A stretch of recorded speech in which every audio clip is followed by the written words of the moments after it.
খালা বলল, কেউ আবার আসতে পারে, তাড়াতাড়ি কাজ করেন। এরপর আমি আমার কাজ শুরু করলাম। হ্যালো বন্ধুরা, আমি আজকে তোমাদেরকে বলবো কাজের খালার সাথে ঘটে যাওয়া এক গোপন ঘটনা। বন্ধুরা, আমি আব্দুল, আমার বয়স 20 বছর, এক ইঞ্জিনিয়ারিং কলেজের সেকেন্ড ইয়ারের ছাত্র, থাকি কলকাতায় মেসে। আমার শখ গিটার বাজানো। আমাদের মেসে এক কাজের খালা আসে, সকাল বিকালের খাবার বানানো, ঘর পরিষ্কার করা, এইসব করে তারপর 10টার মধ্যে বেরিয়ে যায়। আজকে এই গল্পটি তাকে নিয়েই। খালার নাম রোকিয়া, বয়স 30 এর কাছাকাছি হবে। প্রথম থেকেই খালার সঙ্গে বন্ধুর মতোই ব্যবহার করি। খালাও আমার অনেক খেয়াল রাখে। খালাকে নিয়ে খারাপ কোনো চিন্তা করিনি কখনো, কিন্তু একটা ঘটনার পর আজ আমাদের দুজনের মধ্যে যৌন সম্পর্ক গড়ে উঠেছে। সেই ঘটনাটাই আজ বলবো। আজ থেকে প্রায় 2 মাস আগের ব্যাপার। একদিন সন্ধ্যায় অনেক বৃষ্টিতে ভিজে কলেজ থেকে বাড়ি ফিরলাম। খুব টায়ার্ড ছিলাম, তাই চান না করেই কিছু খেয়ে ঘুমিয়ে পড়লাম। পরের দিন সকালে উঠে দেখি খুব জ্বর। ইতিমধ্যে কলিং বেলের আওয়াজ। কোনো রকমে উঠে গিয়ে দরজা খুললাম। আমাকে দেখেই খালা বলল, কি হয়েছে তোমার? শরীর খারাপ নাকি? মুখ চোখের এরকম অবস্থা কেন? আমি বললাম, হ্যাঁ, একটু জ্বর হয়েছে, আজকে কলেজ যাব না। তুমি একটু ঝোল ভাত করে দাও। খালা বলল, আচ্ছা, বলে ঘর পরিষ্কার করতে লাগল। একেই জ্বর, তারপর কোমরে বেশ ব্যথা করছিল। খালা বলল, তোমার কোনো চিন্তা নেই, আমি তোমার খেয়াল রাখবো এই কুদিন, বলে আমাকে উল্টো করে শুয়ে কোমরে মাসাজ করতে লাগলো। আরাম লাগাতে আমি কিছুক্ষণের মধ্যে ঘুমিয়ে পড়লাম। খালা কতক্ষণ মাসাজ করেছে জানি না। ঘন্টা 2 পরে ঘুম ভেঙে দেখি খালা তখন যায়নি। বলল, রান্না করে রেখেছি, খেয়ে নিও। আমি যাই এবার, বলে খালা চলে গেল। ওই দিনটা রেস্ট নিলাম। পরদিন রবিবার, জ্বর সেরে গেল। সকালে খালা এসে জিজ্ঞাসা করল, শরীর ঠিক আছে কিনা? আমি বললাম, হ্যাঁ, কালকে তোমার যত্নে সুস্থ হয়ে উঠেছি। খালা হাসল। তারপর কাজ করতে লাগলো। এরপর থেকে লক্ষ্য করেছি, আমার চোখাচোখি হলেই খালা হাসে। কেমন কামুক হাসি! আমি এতদিন যেগুলো ভাবিনি, সেসব চিন্তা আমার মাথায় আসতে শুরু করলো। খালার দিকে ভালো করে দেখতে শুরু করলাম। এরপর থেকে খালার সাথে আমার অনেক ফ্রি কথা হয়। তার মেমোরিতে আমি খারাপ ভিডিও দিয়ে দিতাম, খারাপ পিকচার দেই। খালা দেখে কিছু বলে না। একদিন ডাক দিয়ে বললেন, জানিস, আমাদের ওই পাড়াতে একটা মেয়ে ভাড়ায় থাকতো, তার খারাপ ভিডিও বের হয়েছে। বললাম, কোথায় দেখি? মোবাইলে দেখলাম রিসিভ ফোল্ডারে। আমি বললাম, কে দিছে এটা? খালা বলল, মেস মালিকের ছোট ভাই। আমি বললাম, আপনার না ভাই হয়, আপনি তার থেকে কেমনে নিলেন? খালা বলল, আমি জানি না, সে মোবাইলটা চাইল, আমি দিলাম। পরে দেখি এটা রান্নাঘরে দেখলাম। আমি খালাকে বললাম, খালা, একদিন যে বলেছিলাম আপনার কাছে শিখব, শিখাবেন না? তিনি বলল, কি শিখবি? আমি বললাম, স্বামী স্ত্রীর মাঝে যা হয় তাই। শুধু একবার দিবেন, যা খেতে চান খাওয়া। খালা বলল, এসব করতে পারবো না। এমনি ফ্রিভাবে কথা বলি, কিন্তু খারাপ কাজ করতে পারবো না। আমি কান্নার মতো করে বললাম, আমি কিন্তু মরে যাব যদি না দেন। যদি নাই দিবেন, তবে কেন আমাকে এত আদর করেন? সবসময় ডাকেন, মাছের বড মাথাটা আমাকে দেন, বলে চলে আসলাম। সেদিন থেকে খালাকে ইমোশনাল ব্ল্যাকমেল শুরু করলাম। সেদিন দুপুরে ভাত খেলাম না। তাকে দেখিয়ে ভাতে জল ঢেলে দিলাম। সারাদিন কথা বলল না। রাতে গেলাম রান্নাঘরে। খালা বলল, ভাত খেলি না কেন দুপুরে? বললাম, এমনিতেই মন ভালো না তাই। খালা বলল, নাম্বারটা দেন, রাতে কথা বলবো। আমার নতুন একটা নাম্বার তার মোবাইলে মজনু নামে সেভ করে দিলাম। রাত 10টার সময় মিসকল দিল। আমি মেসের বাইরে আসলাম। তারপর কল দিলাম, বললাম, কি বলবেন? তিনি জানালো আমাকে যে আমি কেন পাগলামি করতেছি। খালা বলল, সে বিবাহিত, তার একটা 2 বছরের ছেলে আছে। আমি বললাম, শুধু একবার দিলে কি হয়? আপনাকে দেখলে আমি নিজেকে ঠিক রাখতে পারি না। আপনার স্বামীর সাথে থাকেন কেমন করে? খালা বলল, আমার কিছু মনে হয় না, না করলেও চলে। আমি বললাম, খালা, সত্যি একবার দেন না, চিরঋণী হয়ে থাকবো। খালা বলল, দেখা যাক কি করা যায়। এরপর ফোনে কথা বলা শুরু হয়। 2015 সালের অক্টোবর মাস।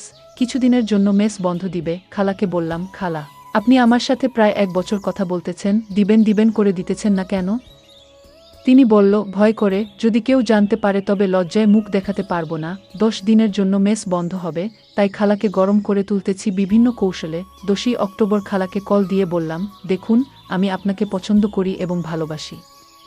আপনাকে তুমি বলতে চাই, তবে তা মোবাইলে, মেসে সবার সম্মুখে আপনি করে বলবো। খালা বলল, তোমাকেও আমার ভালো লাগে। কিন্তু আমি বললাম, কোনো কিন্তু নয়, তুমি আমার চাহিদা পূরণ করবে কিনা? খালা বলল, করব, কিন্তু কোথায়? আমি বললাম, তোমার এলাকা, তুমি জায়গা নির্ধারণ করো। অবশেষে খালা টপ গিল। কিন্তু মেসে এসব করার সময় ও জায়গা হচ্ছে না। 15ই অক্টোবর কলেজ মাঠে আওয়ামী লীগের সমাবেশ হবে, এটার সুযোগ নিতে হবে। 14ই অক্টোবর রাতে খাবার পর খালা যখন বাড়ি যাবে তখন আমি রান্নাঘরে আসলাম, দেখি তিনি বাড়ি যাবার জন্য রেডি হচ্ছে, কোনো কথা না বলে চারিদিকে এক নজর দেখে নিলাম। খালার কানে কানে বললাম, কালকে সবাই বাইরে থাকবে, দুপুরে মেস খালি, তখন কিন্তু দিতে হবে, নচেত আমি তোমার রান্না খাবো না। খালা কিছুই বলেনি, শুধু নির্বাক দাঁড়িয়ে থেকে চলে গেল। খালা ভাবতেই পারেনি আমি তার শরীরে হাত দিব। 15 তারিখ সকালে খাবার দেওয়ার পর বলল, তুমি তাড়াতাড়ি চলে এসো। আমি বললাম, আমি তো লোক দেখানো যাব, সমাবেশে থাকবো না, তাড়াতাড়ি চলে আসব। খাওয়া সেরে মেসের সবাই আওয়ামী লীগের সমাবেশ দেখতে চলে গেল। লোকে লোকারণ্য, রাস্তায় মানুষের ভিড়ে হাঁটা অসম্ভব। কলেজ মাঠে পৌঁছে সবার সঙ্গ ত্যাগ করে ফাঁকা স্থানে এসে খালাকে কল দিলাম, তিনি কল ধরল না। অনেকবার কল দিলাম, অবশেষে দুপুর 12টায় মিস কল দেয়া। আমি কল দিয়ে বললাম, আমি কি মেসে যাব? খালা বলল, এসো, আমি অনেক চিন্তা করে আসতেছি। কলেজ মোড়ের রাস্তা বন্ধ করে দিছে, তাই তালতলা হয়ে বিজিবি ক্যাম্পের পিছন দিয়ে ভোকেশনাল মোড় হয়ে মেসে আসলাম। মেসে পৌঁছে দেখি সাবেক কন্ট্রোলার রতন দাদা মেসের চ্যানেলে কলেজের সমাবেশ দেখতেছে।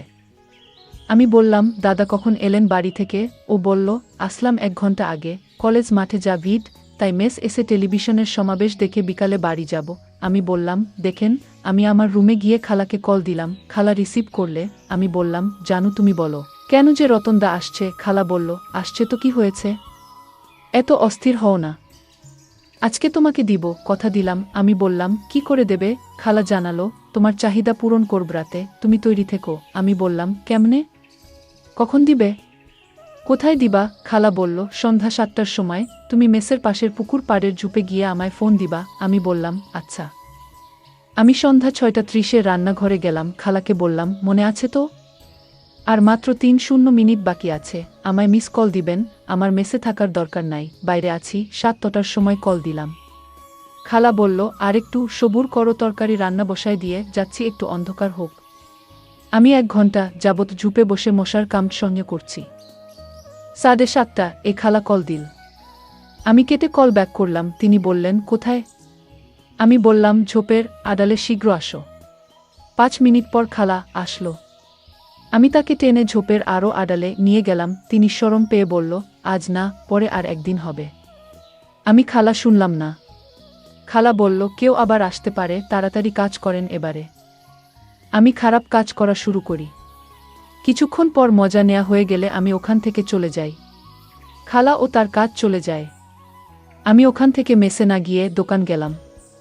একটা চানাচুর প্যাকেট আর একটা জর্দা দিয়ে পান নিলাম খালার জন্য। 10 মিনিট পর মেসে গিয়ে খালাকে দিলাম।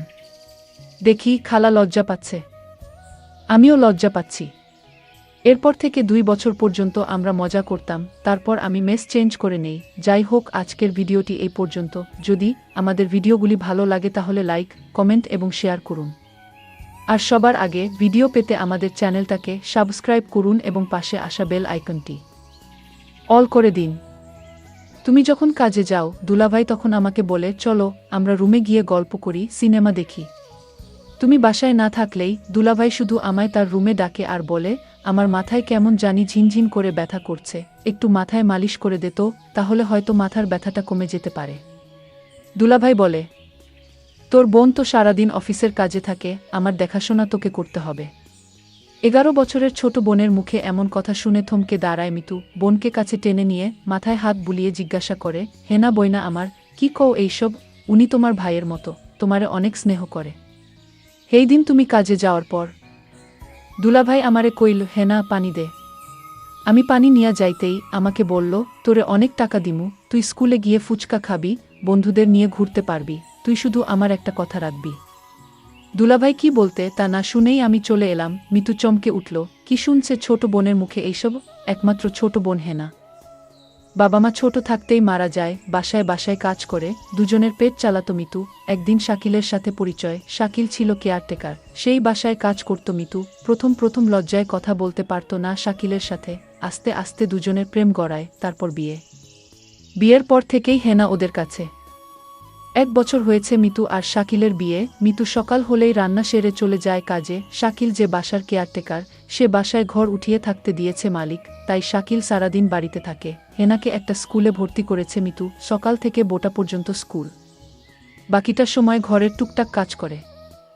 হেনা দেখতে চমৎকার, কিন্তু মিতু দেখতে তেমন সুন্দর ছিল না। তাছাড়া বাকিটা দুই বোনের একরকম দেখতে।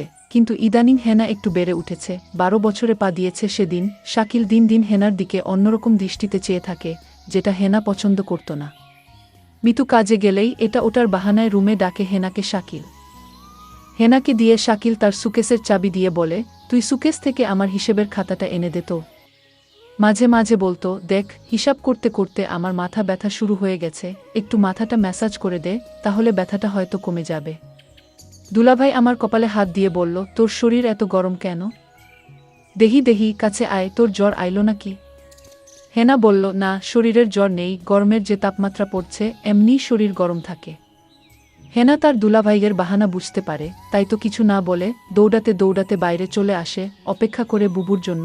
কাছ থেকে সবেমাত্র এসেছে মিতুর আতি। হেনা তার বুবুর কাছে এসে কান্না করে বলল, আমি তোমার সাথেও কাজে যাব। আমি বাড়িতে একা একা থাকব না। ছোট বোনের এসব কথা শুনে মনটা এক অজানা ছটফট করছে। কি করবে এখন মিতু? হেনার যে মিতু ছাড়া কেউ নেই। এমন সময় শাকিল ঘরে এসেই মিতুকে দেখে বলল, মিতু, তুমি আইছ? হেনার গায়ে জ্বর দেখলাম। তুমি দেখতো মাইজাডার কি হইল? জ্বর হইলে ওরে ডাক্তারের কাছে নিতে হইব। মিতু শাকিলের এমন কথা শুনে একটু অবাক হলো। কই, শাকিলের কথায় তো কোনো খারাপ কিছু নেই, তাইলে কি হেনা ছোট মানুষ হইয়া ভুল কিছু কইল? শাকিল তো হেনার ভালোই চায়। হেনা হয়তো ওর দুলাভাইরে ভয় পায়, তাই এমন ভুল বুঝো। ছোটবেলা থেকে মায়ারা এমন, খুব সহজে যাকে তাকে ভয় পেয়ে বসে। তাই তো মিতু ব্যাপারটা সহজভাবে নিয়ে হেনার গায়ে হাত দিয়ে দেখে সত্যি জ্বর। আরও শিওর হয়ে গেল হেনা শাকিলকে ভুল বুঝছে। হেনাকে মিতু বলল, হেনা, তোর গায়ে তো সত্যি জ্বর, চল তোরে ওষুধ আয়না দেই। এই বলেই মিতু হেনাকে নিয়ে ডক্টর দেখাতে চলে গেল। শাকিল মিটমিট করে হেসে দিয়ে বলল, হেনা, তুই যতই আমার নামে নাশিল করস, তোরে আমি একদিন সত্যি সত্যি। যেতে যেতে মিতু হেনাকে বলল, হেনা, তুই মানুষটার নামে এমন মিছা কথা কইতে পারলি? তোর কত খেয়াল রাখে দেখছোস। হেনা বলল, বুবু, তুমি আমার কথা বিশ্বাস করো। দুলাভাই আমারে খালি তার রুমে ডাকে আর কি জানি বলতে চায়, কিন্তু বলতেও পারে না। আরে তোর দুলাভাই তোর ভালো চায়, আর এই জন্য তোকে চোখে চোখে রাখে। বোকা মেয়ে, কিছুই বুঝিস না। মিতু ছোট্ট হেনাকে বুঝিয়ে বলল। শাকিল একেবারে সাদাসিদে, ভুলটা হেনার। আমি মিতুকে বললাম, বুবু, যেদিন কিছু একটা হবে সেদিন আমার কথা বিশ্বাস করবে, তার আগে নয়। বুবুও আমায় জারি দিয়ে বলল, বাদ দে এসব কথা, এখন ডাক্তার দেখাবো। ডাক্তার বলল, হেনার শরীরে জ্বর, আর তাই তাকে ভালো ওষুধ খাওয়াতে হবে। হেনার জন্য ওষুধ নিয়ে বাসায় চলে আসলাম। হেনার সমস্ত ওষুধের খরচ শাকিল দিল। আমি হেনাকে বললাম, হেনা, দেখছিস আমাদের কত কেয়ার করে তোর দুলাভাই। ওষুধের সমস্ত খরচ শাকিল দিয়ে দিল। বুবু আমার মনের কথাটা বুঝল না। বুবু, তুমি শুধু শাকিল ভাইয়ের উপরের দিকটাই দেখলে, ভিতরের রূপটা দেখলে না। রাতে খাওয়া দাওয়া শেষ করে হেনা শুয়ে পড়ল। আমি হেনাকে বললাম, কিরে হেনা, তুই ওষুধ খেলি না? ওষুধ না খেলে তোর জ্বর ভালো হবে না, তুই দিন দিন অসুস্থ হয়ে যাবে। বুবু, আমার গায়ে জ্বর নেই, আমি ওষুধ খাবো না, আমি সুস্থ আছি। কি বলছিস পাগলি মেয়ে? ডাক্তার বলল জ্বর আছে, আর সে বলছে জ্বর নেই। বুবুর জোড়াঝুড়িতে আমি জ্বরের ওষুধটা খেয়ে নিলাম। আমার কিছুই করার ছিল না। আমি জানতাম আমি যদি বুবুর কথা না শুনি, বুবু অনেক কষ্ট পাবে, কারণ এই পৃথিবীতে বুবুর আমি ছাড়া আর কেউ নাই। আর তাই আমি বুবুকে কষ্ট দিতে চাই না। কিন্তু বুবু আমার একটা কথা কোনোভাবেই বিশ্বাস করছে না। কিন্তু বুবু বিশ্বাস করবে সেই দিন, যেদিন আমার একটা কিছু হবে, তার আগে না। কিছুদিন পর বুবুর অফিস বন্ধ দিয়েছিল 1 সপ্তাহ। সারাদিন বুবু বাড়িতে থাকত। আমি স্কুলে যেতাম আর 2টা বাজে চলে আসতাম। কিন্তু বুবু এই 1 সপ্তাহ বাড়িতে থাকাতে শাকিল ভাই কেমন জানি হয়ে গেছে। দুলাভাই মেজাজ দেখি কিটকিটে হয়ে গেছে। আমার মনে হয় বুবু বাড়িতে থাকায় দুলাভাই এটা কিছুতেই সহ্য করতে পারছে না। পরদিন আমি স্কুল থেকে ফিরলাম, রৌদ্র দিয়ে আসলাম, শরীর গরমে মনে হয় পুড়ে যাচ্ছে। দুলাভাই তখন আমার কপালে হাত দিয়ে বলল, সর্বনাশ, মেয়েটা তো আজ জ্বরে পুড়ে যাচ্ছে, তাড়াতাড়ি চলো ডাক্তারের কাছে নিয়ে যাই। বুবু তখন বলল, তুমি হেনাকে নিয়ে ডাক্তার দেখে আসো, আমি বাড়ির রান্না ভাড়ার কাজটা সেরে নেই। হেনা তখন আমায় বলল, বুবু, আমার জ্বর হয়নি, আমি ডাক্তারের কাছে যাব না। বুবু, তুমি কেন বুঝ না আমার কথা? দুলাভাই শুধু অহেতুক ডাক্তারের কাছে আমায় নিয়ে যায়। আমার শরীরে জ্বর নেই বুবু, আমি ডাক্তারের কাছে যাব না। দুলাভাই বলল, আচ্ছা তুমি যখন যেতে চাচ্ছ না, তাহলে আমি গিয়ে ওষুধ নিয়ে আসি। বুবু বলল, দেখছিস তোর দুলাভাই কত ভালো, তোর একটু সমস্যা হলেই তোর জন্য কত কিছু করে। আজকাল এমন মানুষ পাওয়া বড়ই কঠিন। হেনা বুবু, তুমি দুলাভাইকে চিনতে পারোনি। তুমি মানুষটার সাথে সংসার করছো, অথচ তার মন মানসিকতা সম্পর্কে তোমার ধারণা নেই। বুবু বুবু, দুলাভাই তোমার সামনে আমার সাথে ভালো আচরণ করে। চুপ কর, তোর দুই ভাইয়ের নামে কোনো বদনাম করবি না। আমি বুবুর কথা শুনে অবাক হলাম আর মনে মনে বললাম, বুঝবে বুবু, বুঝবে। সময় হারিয়ে সবই বুঝবে। আমার কথার কোনো মূল্য তুমি আজ দিচ্ছ না। পরদিন বুবু হঠাৎ অসুস্থ হয়ে পড়ে, বিছানা থেকে উঠতে পারছে না। শরীরের একটু শক্তি নেই। বুবুর শরীরে প্রচণ্ড জ্বর চলে আসছে। দুলাভাই বুবুর অসুস্থতা দেখেও বলছে, আমার আজ একটা জরুরি কাজ আছে বাহিরে, আমার আসতে একটু লেট হবে। দুলাভাইকে বললাম, বুবুর গায়ে তো জ্বর আসছে, বুবুকে ডাক্তারের কাছে নিয়ে যেতে হবে। দুলাভাই বলল, তুই একটু নিয়ে যা। আমি আজ যেতে পারবো না, কারণ আজ আমার জরুরি কাজ আছে। আমি বুবুকে বললাম, বুবু দেখলে আজ তুমি অসুস্থ, তাই তোমাকে ডাক্তার দেখাতে নিয়ে গেল না। আজ যদি আমি অসুস্থ হতাম তাহলে দেখতে কত দরদ দেখাতো। বুবু আমার কথা শুনে কিছুটা আমার কথা বিশ্বাস আসলো। বুবু তখন মনে মনে বলল, ঠিক আছে, শাকিলের মতলব সম্পর্কে আমার জানতে হবে। শাকিল কি আসলে সে উপরে উপরে ভালো, নাকি সত্যি শাকিল একজন ভালো মানুষ? রাতে শাকিল ঘরে ফিরল। ডাইনিং টেবিলে খাবার ছিল। সে নিজ হাতে খাবার খেয়ে সোজা ঘুমিয়ে গেল। আমি আশ্চর্য হয়ে গেলাম, আমার খুব কষ্ট হচ্ছিল। শাকিল আমায় অসুস্থ দেখে গেল, অথচ একবারও জিজ্ঞেস করল না, তোমার কি জ্বর কমেছে? শাকিল জানি কেমন হয়ে গেছে। অথচ গতকাল আমার বোনের জ্বর আসলো, তার প্রতি সে কত না কেয়ার দেখালো।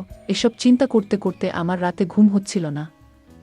আমি সারা রাত ঘুমাতে পারিনি। তাহলে আমার ছোট বোনটা যা বলল তা কি সত্যি বলেছে? না, এ হতে পারে না। সকালে ঘুম থেকে উঠে দেখি শাকিল নাস্তা না করে চলে গেছে। আমি তাকে ফোন করছিলাম। সে ফোন ধরে বলল, আমি একটা কাজে আছি, আমি তোমায় পরে কল দিচ্ছি।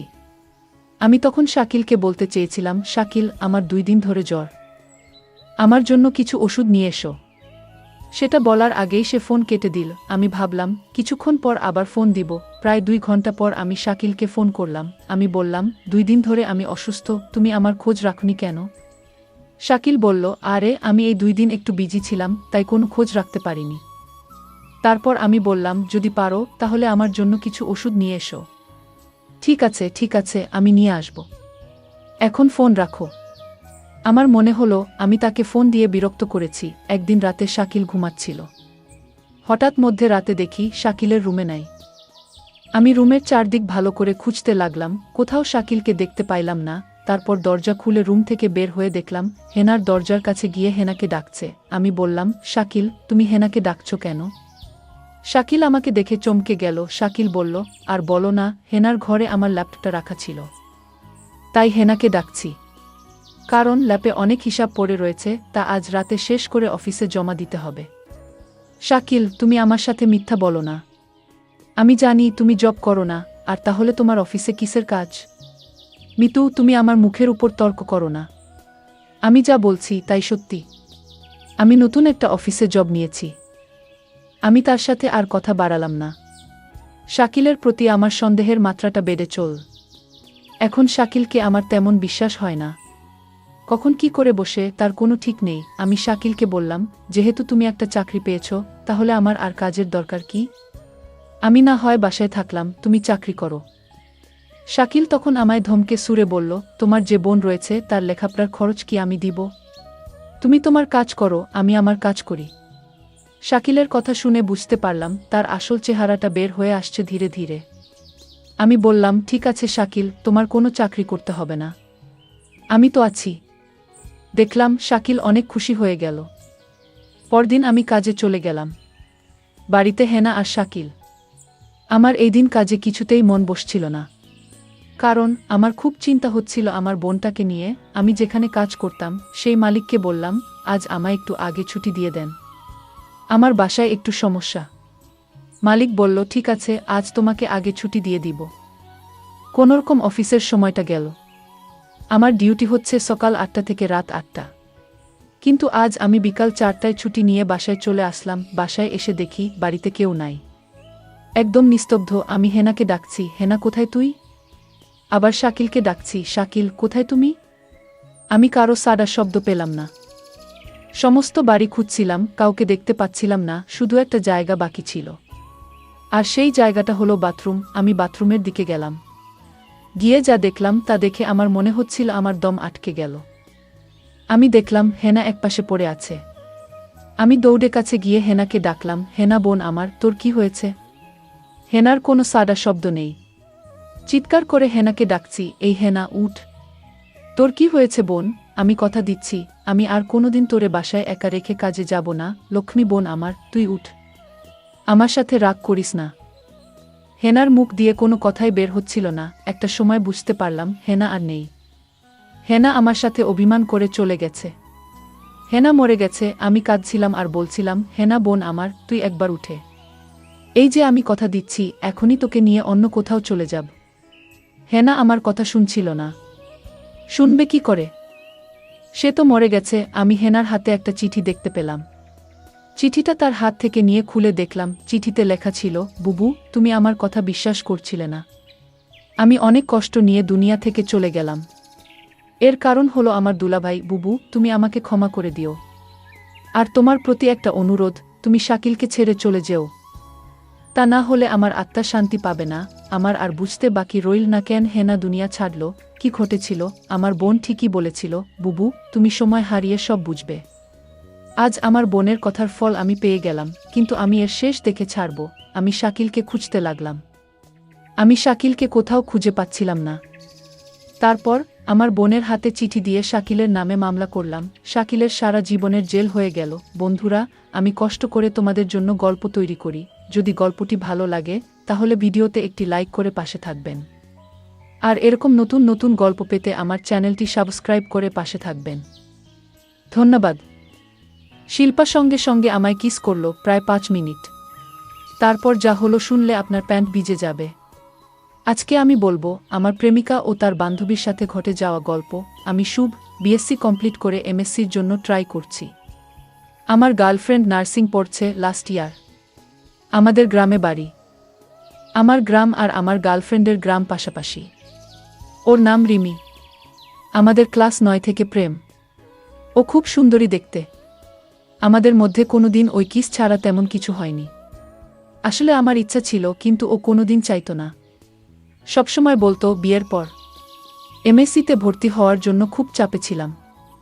তাই রিমিকে ঠিকঠাক টাইম দেওয়া হচ্ছিল না। এবার আমিও চাপের বসে এটা বুঝতে পারিনি যে রিমি ও কেমন পাল্টে গেছে। প্রায় 2 মাস পর আমার ভর্তি কমপ্লিট হলো। তারপর আমি রিমিকে আগের মতো টাইম দেয়া শুরু করলাম। কিন্তু ও দেখলাম সবসময় বাহানা দেয় কথা না বলার। শুধু বলে নাইট ডিউটি আছে, খুব চাপ। তারপর দেখলাম আজকাল নাইট ডিউটি যাওয়ার সময় ও ফোন নিয়ে যাচ্ছে। আসলে রিমি খুবই ডেডিকেটেড মেয়ে, কাজের সময় ডিস্টার্ব পছন্দ করত না। কিন্তু আজকাল ফোন নিয়ে যাচ্ছে। খুব চাপ লাগছিল, কি হচ্ছে। এবার রিমির ফোনের গুগল ফটো সম্বন্ধে আইডিয়া কম ছিল। সেকেন্ড ইয়ারে পড়ার সময় আমি ওর ফোনের গুগল ফটোসে আমার একটা ফেক আইডি দিয়ে রেখেছিলাম। কারণ রিমি কোনো সেক্সি পিক তুললে ও ভাইরাল হবার ভয়ে আমায় পাঠাতো না।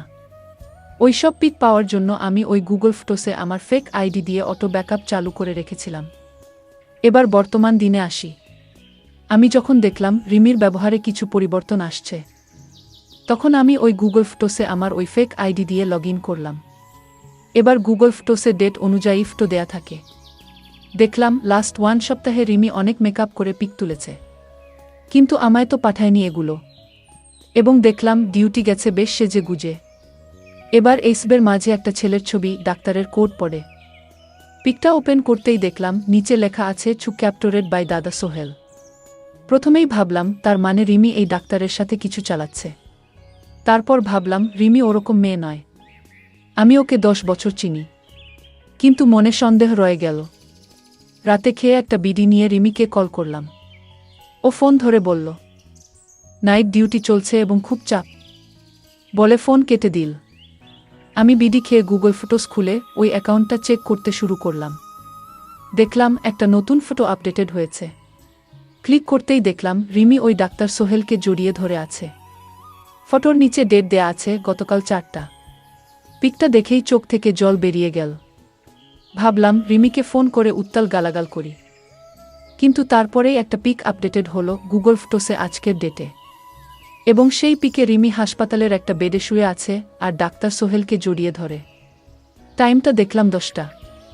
ঘড়ির দিকে তাকালাম, দেখলাম 10টা 5 বাজছে। বুঝলাম রিমি এখন ওই ডাক্তারের সাথে মজা নিচ্ছে, তাই ফোন কেটে দিলাম। তারপর 1 ঘন্টা কোনো আপডেট নেই।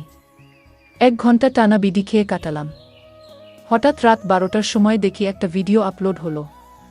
ভিডিও এসেছে দেখেই আমার মাথা খারাপ হয়ে গেল। ডাউনলোড হতে 5 মিনিট টাইম নিল।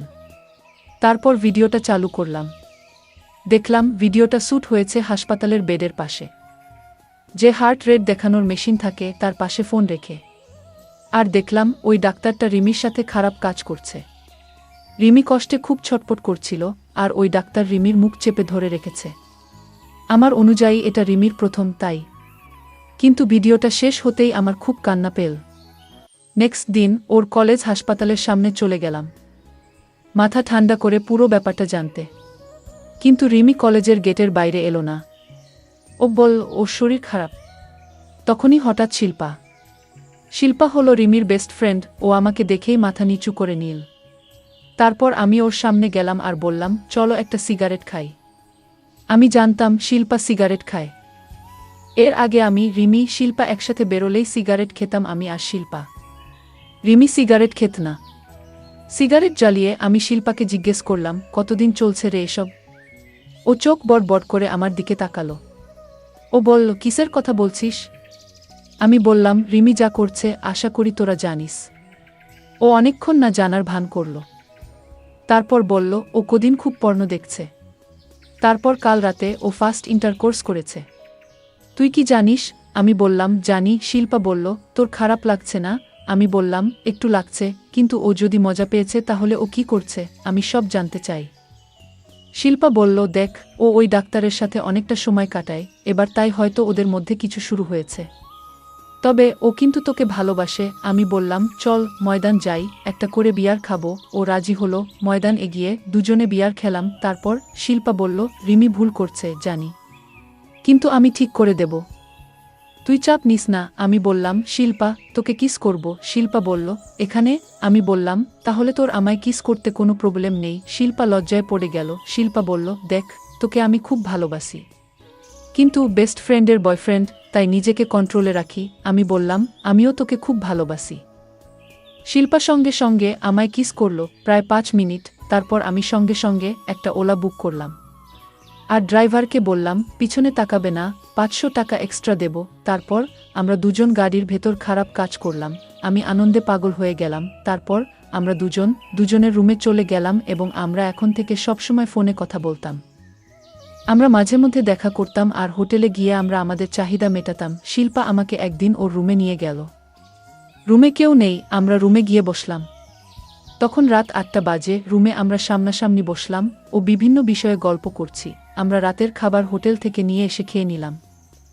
আমি ওর ওয়াশরুমে গেলাম। ওয়াশরুম থেকে এসে রুমে ঢুকতেই আমি আকাশ থেকে পড়লাম। শিল্পা আমার দিকে পিঠ করা অবস্থায় ঝুঁকে ব্যাগে কি যেন করছে।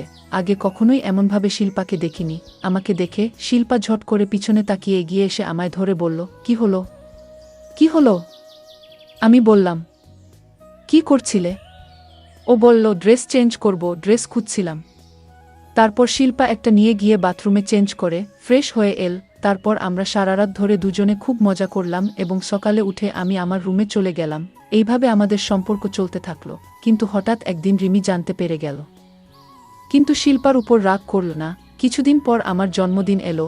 আমার মনেও ছিল না সেদিন আবার ছিল বৃহস্পতিবার। শুক্রবার জন্মদিন। ছুটির কিছু সময় আগে হঠাৎ দেখি রিমি একটা মেসেজ করল, জলদি বাসায় এসো। তখন রাত 9টা বাজে। বাসায় পৌঁছে ঢুকতেই দেখি একটা ব্যাগ, একটা চিরকুটো আছে। লেখা আছে, জলদি পরে রুমে এসো। আমি রুমে যেতেই দেখি একটা সুন্দর শার্ট পরে রিমি বসে আছে। আমি বুঝলাম রিমির শিল্পার উপর হিংসা হচ্ছে, তাই মনে প্রাণে আমায় কাবু করতে চাইছে। রিমি একটা টিয়া রঙের ট্রান্সপারেন্ট শাড়ি পরেছে, যার জন্য ওকে আরও সুন্দর লাগছে। আমি বিশ্বাস করতে পারছি না রিমি এখন এত হট হয়ে গেছে। কখনো এইভাবে দেখিনি তো, তাই চোখকে বিশ্বাস হচ্ছে না। আমি বললাম, তোমার সৌন্দর্যরূপকে কেউ হারাতে পারবে না রিমি। কিন্তু হঠাৎ এই পোশাকে কেমন করে? রিমি বলল, থ্যাঙ্কস মাই জান, আর এই পোশাকে তোমার জন্য। সোনা, আজ তোমার জন্মদিনটা আমরা একটু ভিন্নভাবে সেলিব্রেট করব। আগে বল, এই পোশাক তোমার কোনো সমস্যা নেই তো? আমি বললাম, একদমই না রিমি, তোমায় এত হট দেখব কখনো চিন্তা করিনি, খুব ভালো লাগছে। রিমি বলল, তাহলে দাঁড়িয়ে আছো কেন? শুরু করো। আমি একটু অবাক হয়ে বললাম, কি শুরু করব? রিমি বলল, কেন? শিল্পার সাথে যা করতে শিল্পা যেমন খুশি করো, আমাকেও তেমন আজ খুশি করতে হবে। আমি আকাশ থেকে পড়লাম, আমার যে কি আনন্দ হচ্ছে বলে বোঝাতে পারবো না। তারপর আমি আর দেরি না করে আমি ওকে খুশি করার কাজে লেগে পড়লাম। বেশ কিছুক্ষণ মজা করার পর আমরা ক্লান্ত হয়ে যাই এবং ঘুমিয়ে পড়ি। এরপর থেকে আমি দুজনের সাথে মজা করতে থাকি। এইভাবে কাটতে লাগলো দিন। যাই হোক, আজকের ভিডিও এই পর্যন্ত। যদি আমাদের ভিডিওগুলি ভালো লাগে তাহলে লাইক, কমেন্ট এবং শেয়ার করুন। আর সবার আগে ভিডিও পেতে আমাদের চ্যানেলটাকে সাবস্ক্রাইব করুন। সবাইকে ধন্যবাদ। রান্নাঘরে কাজ করছিলাম। হঠাৎ সে এসে পিছন থেকে আলতো করে জড়িয়ে ধরল, হেসে বলল, মাম, রাগ করো না। আজ তোমার জন্য একটা বিশেষ পরিকল্পনা আছে। আজ রাতটা শুধুই আমাদের। রাতে আমি সুন্দর করে সাজগোজ করলাম। শাশুড়ি মাকে ঘুমের ওষুধ দিয়ে ঘুম পাড়িয়ে দিলাম, যেন রাতে কোনো সমস্যা না হয়। ঠিক সময় নাবিলের ঘরে গেলাম। ঘরে ঢুকে অবাক হয়ে দেখি বিছানা জুড়ে ফুলের পাপড়ি ছড়ানো, আর ঘর জুড়ে এক মিষ্টি সুবাস। বিছানায় ফুল দিয়ে দুটি ছোট রাজহাঁসের আকারে সাজানো ছিল, যা দেখে আমার মন ভরে উঠল। ঘরের সেই অপরূপ সাজসজ্জা সত্যিই মন ছুঁয়ে গিয়েছিল। তারপর নাবিল আমকে। আমি 2-5 বছর বয়সী একজন তরুণী। আমি দেখতে অনেক সুন্দর ও আকর্ষণীয় ছিলাম। সবাই আমাকে দেখলে শুধু তাকিয়ে থাকত। কিন্তু এত কিছুর পরেও আমার স্বামী আমাকে তেমন ভালোবাসত না। আমার ভাগ্নে তার ইন্টার্নশিপ শেষ করার জন্য কিছুদিন আমাদের বাড়িতে ছিল। সেই সময়ে আমার আর আমার স্বামীর মধ্যে একটু দূরত্বের আভাস পাচ্ছিলাম। প্রতিদিন রাতে সে তাড়াতাড়ি ঘুমিয়ে পড়ত, আর আমি একা বসে থাকতাম। এক রাতে আমার ভাগ্নে আমাকে একা দেখতে পেয়ে নিজের ঘরে নিয়ে গেল। সে বলল, মাম, প্রতিদিন আপনাকে এভাবে একা দেখতে ভালো লাগে না। আমি চেষ্টা করব যাতে মামার অনুপস্থিতি আপনি অনুভব না করেন। বন্ধুরা, আজকের গল্পটি অনেক বেশি স্পেশাল, তাই কেউ মিস করো না। আর দয়া করে ভিডিওতে একটি লাইক করে দেও। বিয়ের পর আমার স্বামী তার কাজের মধ্যে এতটাই ব্যস্ত হয়ে পড়েছিল যে আমার প্রতি তার মনোযোগ অনেকটাই কমে গিয়েছিল। বাড়িতে আমার শাশুড়িও ছিলেন, যার যত্ন নেওয়ার জন্য আমাকে সারাদিন ব্যস্ত থাকতে হতো। আমাকে ওদের সেবা করতে হতো। ওদের সেবা করতে আমার অসুবিধা হতো না, কিন্তু আমার স্বামী আর আমার মধ্যে দূরত্ব বাড়তে থাকায় আমি মেজাজ হারাতে শুরু করি। শনিবার রাতটা আমার জন্য খুব আনন্দের ছিল, কারণ পরের দিন রবিবার, যেদিন আমার স্বামী আমার সাথে থাকত আর তার অফিসও অফ থাকত। রাতে শোয়ার আগে আমি আমার স্বামী তানভীরকে বললাম, কাল তুমি বাইরে যাবে না, কারণ পুরো দিনটা আমার সাথে থাকবে। আমাদের মাঝে কেউ আসবে না। তখন তানভীর বলল, অনিকা, তোমাকে একটা কথা বলতে ভুলে গেছি। আমার মামা তো বোনের ছেলে নাবিল কাল থেকে কিছু মাসের জন্য আমাদের বাড়িতে থাকতে আসবে। তার ইন্টার্নশিপ আছে, তাই আমাদের সাথেই থাকবে। এই কথা শুনে আমার স্বামীর সাথে সময় কাটানোর স্বপ্ন ভেঙে গেল এবং রাগে ফেটে পড়লাম। তবে যার উপর আমি এত রেগেছিলাম সে আমার জীবনে এক নতুন রং নিয়ে আসবে তা আমি একটুও ভাবিনি। রাতে রাগ নিয়ে ঘুমিয়ে পড়লাম। পরের দিন দুপুরের খাবারের সময় নাবিল আমাদের বাড়িতে এল। আসতেই সে প্রথমে আমার শাশুড়ির পায়ে হাত রাখল, তারপর আমাদের কাছে এল। আমার স্বামী তানভীর বলল, ভাগনাদের কখনোই পায়ে হাত দিতে হয় না, আর নাবিলকে জড়িয়ে ধরল। নাবিল দেখতে বেশ সুন্দর ছিল, গায়ের রং ফর্সা আর সুঠাম চেহারা। আমি তাকিয়ে রইলাম। তার কথাগুলো বেশ ভালো ছিল, আর আসার পর থেকেই হাসিঠাট্টায় মেতে উঠেছিল। এইভাবে আমাদের বাড়িতে তার আসার কয়েকদিন কেটে গেল। সে আসার থেকেই আমার দিকে চেয়ে থাকত, আর অনেক মজার মজার কথা আমার সাথে বলতো। একদিনের কথা, প্রতিদিনের মতোই নাবিল, আমার ভাগনা, তার ইন্টার্নশিপে গিয়েছিল। কিন্তু হঠাৎই সেই দিন প্রবল ঝড় বৃষ্টি শুরু হলো, আর তার জন্য আমার খুবই চিন্তা হচ্ছিল। গত কিছুদিন ধরে সে আমাদের পরিবারের সদস্যের মতোই আমাদের সঙ্গে ছিল। প্রায়ই সে আমার কিচেনে সাহায্য করত। বারবার তাকে ফোন করছিলাম। সাধারণত সে সন্ধ্যা 7টার মধ্যে ফিরে আসত, কিন্তু সেদিন 8টা বেজে গেল, তবুও সে ফেরেনি। আমার স্বামী তানভীর আগেই ফোনে জানিয়েছিল যে বৃষ্টি খুব বেশি, তাই অফিসে কিছুক্ষণ আটকে থাকবে। নাবিলের কথা ভেবে চিন্তায় মন খারাপ হয়ে যাচ্ছিল, কারণ সে মোটরসাইকেলে গিয়েছিল। তার অপেক্ষায় আমি দরজার কাছে দাঁড়িয়েছিলাম। অবশেষে কিছুক্ষণ পর নাবিল, আমার ভাগনা, বিজে চুপচুপে বাড়ি ফিরল। তাকে দেখে আমি ভেতর থেকে তাড়াতাড়ি একটা তোয়ালে নিয়ে এসে ওর দিকে বাড়িয়ে দিলাম। ও নিজের ঘরে চলে গেল, আর আমি কিচেনে গিয়ে আদা দিয়ে চা বানাতে শুরু করলাম। যখনই আমি কারো জন্য চা বানাই তখন আমার শাশুড়ির জন্য 1 কাপ চা বানাতে হয়। কারণ উনি চা খুবই পছন্দ করেন। শাশুড়িকে এক কাপ চা দিয়ে আমি অন্য কাপটি নিয়ে দ্রুত নাবিলের ঘরে গেলাম। তার ঘরে ঢুকতেই দেখি সে তখন তোয়ালে জড়িয়েছিল আর কিছুই পরেনি, আর চুলগুলো এখনও ভেজা। তাড়াহুড়ো করে ফিরেছিল বলে সে এখনও কিছুটা ঠান্ডায় ছিল। সে কাঁপছিল। আমি হাতে ধরা চায়ের কাপটা টেবিলে রাখলাম এবং তার চুলগুলো আলতোভাবে মুছে দিতে শুরু করলাম। সেই মুহূর্তে আমরা দুজন খুব কাছাকাছি ছিলাম। আমি যখন একটু দূরে সরে এলাম তখন তার দৃষ্টি আমার দিকে বেশ গভীরভাবে তাকিয়েছিল। তার চোখে আমি কিছু আলাদা কিছু অনুভব করলাম, একটা আন্তরিক ভালোবাসার ছোঁয়া। আমি তাকে আদা দেওয়া গরম চা খেতে বললাম। তখন হঠাৎ করে সে আমার হাত ধরে আমাকে তার কাছে বসতে বলল। সে বলল, তুমি আমার খুব যত্ন করো, অথচ তুমি তো আমার নিজের মামি নও। আমি হেসে বললাম, আমরা সম্পর্কের সীমাবদ্ধতাকে আলাদা করে দেখি না। তুমি আমাদের নিজের সন্তানের মতোই। আমরা তখন গল্প করতে করতে মগ্ন ছিলাম। হঠাৎ দৌড়বেলটা বাজল। তানভীর বাসায় ফিরল। সে সেই রাতেও প্রতিদিনের মতো গা এলিয়ে ঘুমিয়ে পড়ল। আমাদের বিয়ের পর কয়েক মাস খুব ভালো কেটেছিল। সে অনেক ভালোবাসার কথা বলতো, কিন্তু এখন অফিসের কাজ নিয়ে খুব ব্যস্ত হয়ে পড়েছে। আমি একসময় বিরক্ত হয়ে বেরিয়ে গিয়ে বাইরের ঘরের সোফায় গিয়ে বসে পড়লাম। তখন দেখলাম নাবিল এর ঘরের লাইট জ্বলছে, কিন্তু দরজাটা বন্ধ ছিল, তাই আমি ভেতরে ঢুকতে পারলাম না। আমি গিয়ে বাইরের ঘরের সোফায় বসেছিলাম। কিছুক্ষণ পরে হঠাৎ আমার হাতে কারো স্পর্শ অনুভব করলাম। চমকে উঠে তাকালাম। দেখি নাবিল আমার পাশেই বসে আছে। সে আমার এক কানের হেডফোন খুলে নিজের কানে লাগিয়েছে। প্রতিদিনই সে এমন কিছু করে আমাকে বিশেষ অনুভূতি দেয়, যা আমাকে আমার কলেজ জীবনের কথা মনে করিয়ে দেয়। তারপর সে আমার হাত ধরে আমাকে নিজের ঘরে নিয়ে গেল এবং বলল, মাম, আমি প্রতিদিন রাতে দেখি তুমি এখানে একা বসে থাকো। তোমার আর মামার মধ্যে সব ঠিকঠাক আছে তো? তুমি কি গান শুনে নিজের একাকিত্ব কাটানোর চেষ্টা করছো? নাবিল যেন আমার মনের কথা বুঝে নিয়েছে। আমি তার দিকে তাকিয়ে হালকা হাসলাম। তখন সে আমার হাতটা নিজের হাতে নিয়ে বলল, কিছুক্ষণের জন্য আমাকে তোমার আত্মীয় হিসেবে না দেখে বন্ধুর মতো ভাবো। কারণ আমরা বন্ধুর সঙ্গে যে খোলামেলা কথা বলতে পারি, সেটা হয়তো মামির সঙ্গে সবসময় সম্ভব নয়। আমাকে বন্ধু মনে করে মনের কথা বলো। নাবিলের কথায় আমি অনেকটা ভরসা পেলাম এবং আমি তাকে আমার সব মন খারাপের কথাগুলো খুলে বললাম। আমি বললাম, নাবিল, তুমি যা বললে সব একদম ঠিক। তুমি এত অল্প সময়ে আমার মনের সব কিছু বুঝে নিয়েছ। কিন্তু আমার স্বামী যেন এখন আমাকে ভুলেই গেছে। মনে হয় সে আর আমাকে ভালোবাসে না, তাই হয়তো আমাকে সময় দেয় না। আমাদের মাঝে বেশ কিছু দূরত্ব তৈরি হয়েছে। একজন স্ত্রী শুধু ঘরের কাজের জন্য নয়, তারও স্বামীর কাছ থেকে ভালোবাসার প্রত্যাশা থাকে, যেটা তানভীর যেন ভুলেই গেছে। তখন নাবিল বলল, মাম, এত বেশি চিন্তা করো না। মামা নিশ্চয়ই একসময় তোমার ভালোবাসার গুরুত্ব বুঝবে, কিন্তু ততদিন আমি তোমার পাশে আছি। তোমাকে একা অনুভব করতে দেব না। আজ থেকে আমরা বন্ধু। আমি তার বন্ধুত্বের প্রস্তাব আন্তরিকভাবে গ্রহণ করলাম।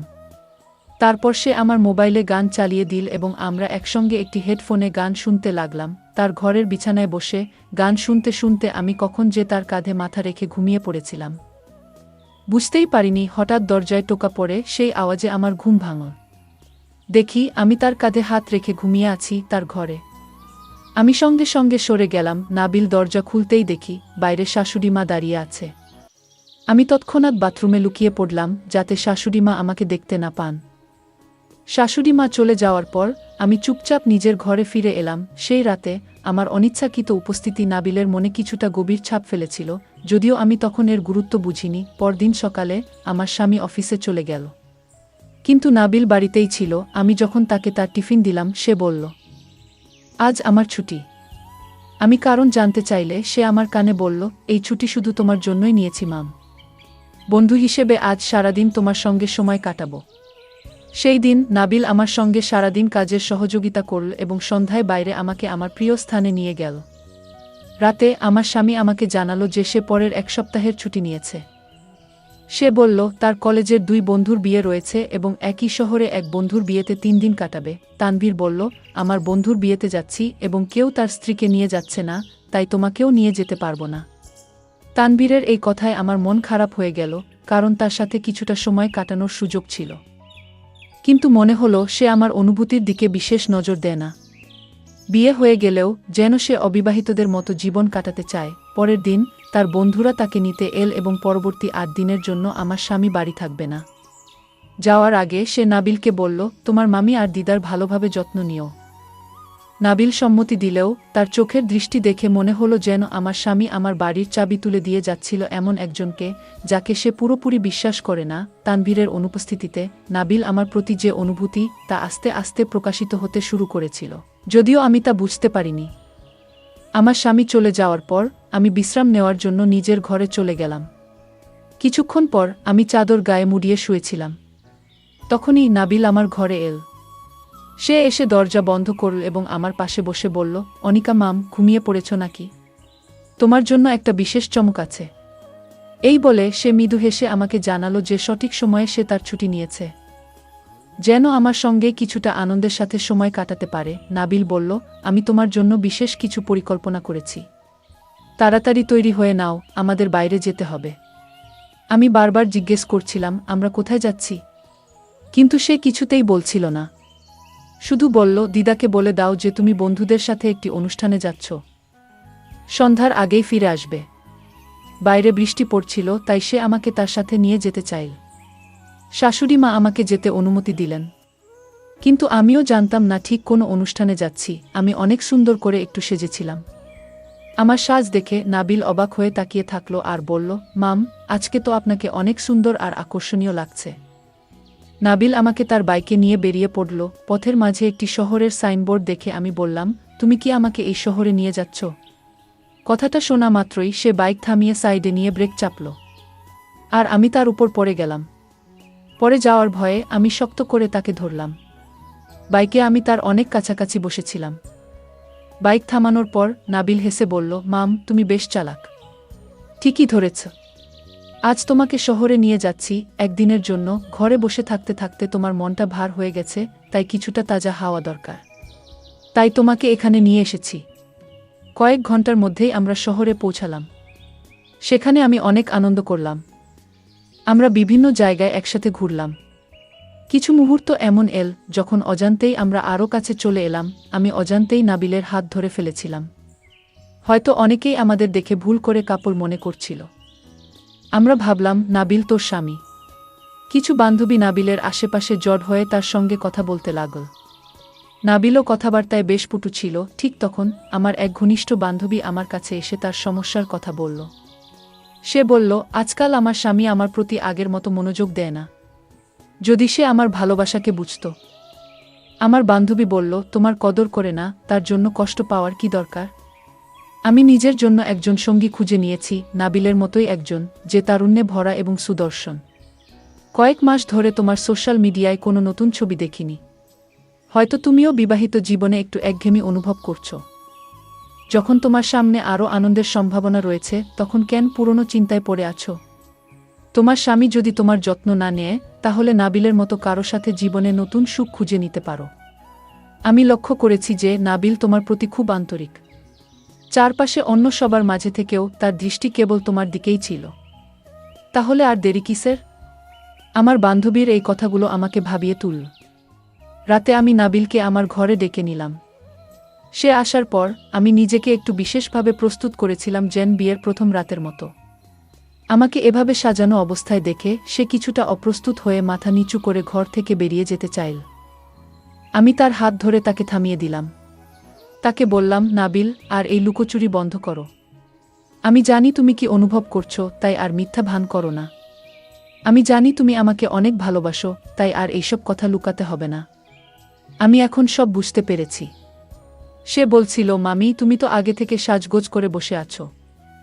আমি ভাবছিলাম তোমায় আমি অনেক সুন্দর করে আগে সাজিয়ে দিব। নাবিল বলেছিল, জীবনের ছোট ছোট মুহূর্তগুলোতে আনন্দ খুঁজে নেওয়া খুবই গুরুত্বপূর্ণ, তাই আমি দ্রুত পোশাক পরে ফিরে আসি। আর নাবিল আমাকে আলতোভাবে কাছে টেনে নিয়ে কথায় মেতে ওঠে। আমি বুঝতে পারছিলাম আমাদের কথাগুলো ধীরে ধীরে ভালোবাসার সুরে রঙিন হয়ে উঠছে। ঠিক তখনই শাশুড়ি মা ডেকে পাঠালেন তার হাঁটুতে তেল মাখানোর জন্য। আমাকে যেতে হলো, যদিও মন ছিল না। প্রায় ২ মিনিট ধরে তার পায়ে তেল মালিশ করতে হলো। তারপর যখন নিজের ঘরে ফিরলাম, দেখি নাবিল নেই।